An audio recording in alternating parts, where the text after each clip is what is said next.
Well, I'm using my grill again, and I'm using it for eggs, fried egg, sausage, and some toast. I'm really loving this grill.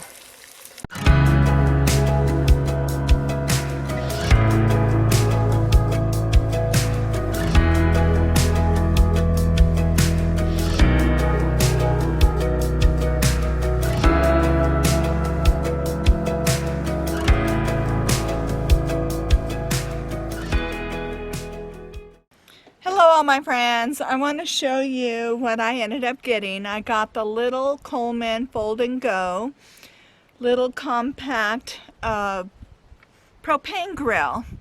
Now I've been wanting to get one because when I start traveling by myself a little bit more coming up here, I wanted something that I can just, put out real quickly, not have anything too big so it's not going to take a lot of space, especially because I don't have a lot of space in my van, and I thought this would be perfect for that. So I'm going to show it to you, and then we're going to go cook burgers on it tonight over at Ken's place over there. But yeah, so it's kind of shaped a little bit different, like a little horseshoe in a way. Yeah, it's kind of cool. And I got an extra grill for it, so I'll have to show you that. And then this tray comes out, so I'll show you a little bit more when I have more time. Of course, I'll have used it by then. I'll show you when I get the burgers on here. Yeah, so you just take your regulator, I will show you that, and then you just put your regulator inside from the outside. Just connect it. You can take it off and it stores inside, so that makes it nice. You don't have to worry about something hanging on the outside of it where it could get damaged while you're traveling around. So I really like how that is protected. Okay, so I'll give you more information on it before I finish this video. And you just close it up. It's got a little clip that you just clip it right there, and then it's got a little handle, and you're ready to just take it wherever you want to take it. And I'll show you what else I got with it. Okay, so I also ended up getting the cast aluminum griddle. So if I want to do pancakes or French toast or something like that, you could trade this out and put it on there, and you're ready to go. So I'm really excited about it. So I'll let you know how I like it after I use it a couple of times before I finish this video out with a couple more clips. But I like the idea of it. Now, a lot of the reviews ended up saying that the quality of it wasn't as good as the past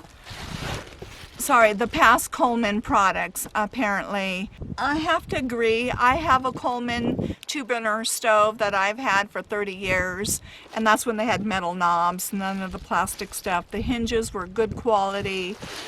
So, unfortunately, it's not just Coleman. I've seen some other ones that weren't good quality either, and you could end up spending even $40 more. And I thought, well, you know what? I'm not going to spend $40 more on a, travel compact one and not have it be better quality. I'd rather spend a little less and replace it maybe a little more often, and that's what the decision that I made.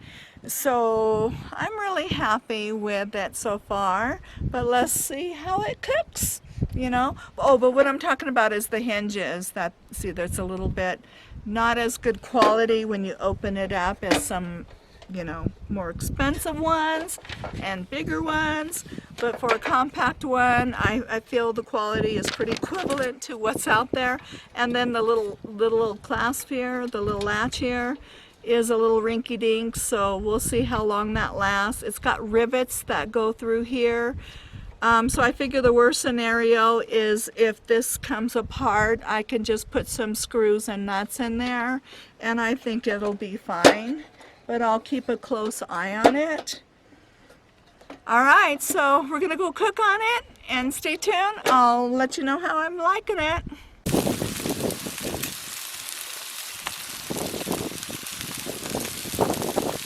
Well, I'm using my grill again, and I'm using it for eggs, fried egg, sausage, and some toast. I'm really loving this grill. Well, I've now had the Fold and Go for a couple of weeks, and we're going to go over how it's going with it. Now, I apologize for the sunglasses, but it's very bright out here, and my eyes are sensitive to the light. Now, one of the things when I go and show it to you again, it does have a little bit of an owie on the top of it. I fell down. I'll show you this heel. Okay, right down there. Carrying it down the hill. Kent is down there. So we were going to use the grill, and I can get a chance to get familiar with it and stuff.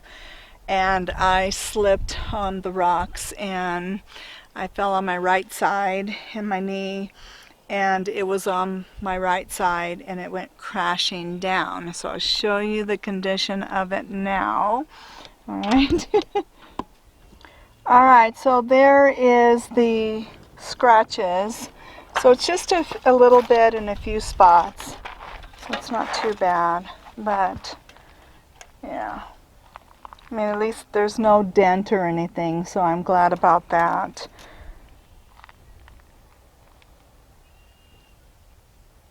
I want to mention that you can hook it up to a bulk tank. It's working out really well with a line, and there's my bulk tank. Instead of hooking it up to the single canisters, but you definitely can hook it up to canisters. I just know that they're just more expensive. It's much cheaper to fill up one of these tanks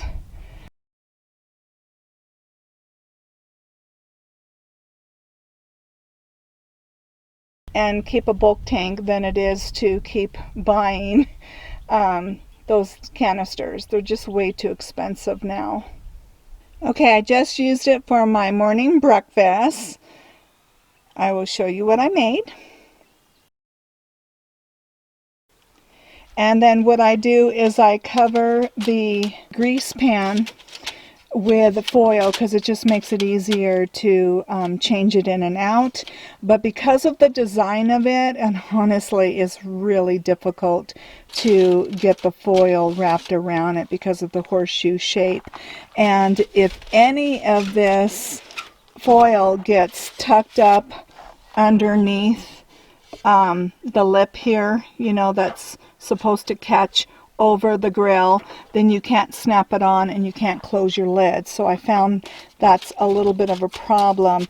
But as long as I just leave the foil just loosely around the sides of it, then it works, and it's easier to just take off and clean, especially traveling. But that's the only negative thing that I could say. It's hard to wrap the grease pan with the foil. Other than that, everything's been working out really great. Griddle and everything, easy to clean.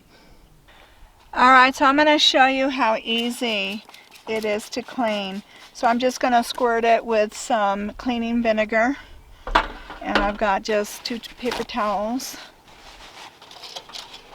And I had my wonderful egg sausage breakfast on it. And you just wipe it, and especially when it's more on the warm side, not hot, because you got to handle it. And then you just wipe it out. It's not doing too bad. I didn't eat that long ago when I decided I wanted to get this video out for you all. Alright, so just 2 wipes with that.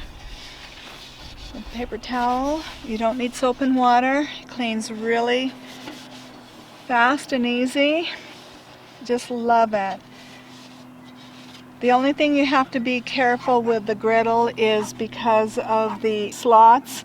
on what you obviously put on there. Scrambled eggs does not work well. Fried eggs works really well.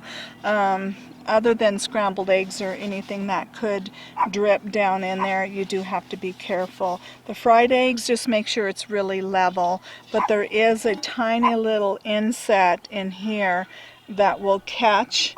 Just make sure it's level. I didn't have it too level, so I had almost just a tiny bit of a problem. I have made French toast on this, pancakes, couple things like that for breakfast. Absolutely love it for breakfast stuff. And then as far as the grill, it needs to be cleaned right now, but I need to get a brush to clean it, so I've been using Kent's, and it's not always, you know, handy to go running back and forth all the time to get what I need. So the next stop into the store, I've got to look for a brush to be able to clean it. I looked when we came out here, but they were sold out. They didn't have anything, so hopefully I'll be able to find my own pretty soon. But basically it cleaned up really nice the last time. I actually have mostly had hibachis my whole life. I've done charcoal hibachis, and I'm so worried about these particular type of coating. I didn't want to ruin it. I thought, you sure that's not going to scratch it up and destroy it? And he goes, no, it's fine. So this is actually my first propane type of a barbecue grill. It really is. So I know it's shocking, but it is. I'm finding it to clean up really easy. So he said, you just, fire it up, get it nice and hot, and then just clean it with the brush, and it cleans up really nice. So I've been really happy with the way it cleans up as well. Other than the one disadvantage about it is that when you go to close it or move it, you have to be careful that the little latch does go inside the groove in there, and it can fly open pretty easy. So I don't move it very far, but if you are moving it, very far, I'll show you. Okay, so there is the latch, and it's just really, really, unfortunately, it's so flimsy. So you just have to be very, very careful when you're using it. You would think that they would have come up with a more heavy-duty latch system than that, and it just goes inside that hole. So you just have to be careful when you do latch it and you carry it from the handle, that you're just got it very secure, because it could push out forward back, because it's just flimsy all in through here. It's just very, very flimsy, and it could slide back really easy. I really like the size of it. It's not very deep, so you can't cook, anything too thick, anything deeper than I mentioned, corn on the cob. But other than that, you can always cut your meat down if you had to cook anything real thick. But that's not a problem for me. For what I need it to do, it works really well. Yeah, I've been really happy with it. It definitely gives me the motivation to cook outside, and I love to eat outside. I mean, look at this view. I mean, just to eat outside and have this amazing view out there. Yes. So I love that part of it. And I sat on the chair and I had my breakfast, and I'm looking at a beautiful view, cooking outside. It just doesn't get any better than that. So I really do hope if you're looking for a portable grill or any kind of a grill, because sometimes they can put those fire bans and areas that you could travel, especially in the summer, so it gets you outside and able to cook, and in spite of any kind of bans that could be going on. That was one of the big incentives why I wanted to also get a barbecue grill. Okay, all right, so I really like it. I'll keep you informed as time goes on, maybe share more things that I cook with it. Until then, I love you all, and I will see you in the next video.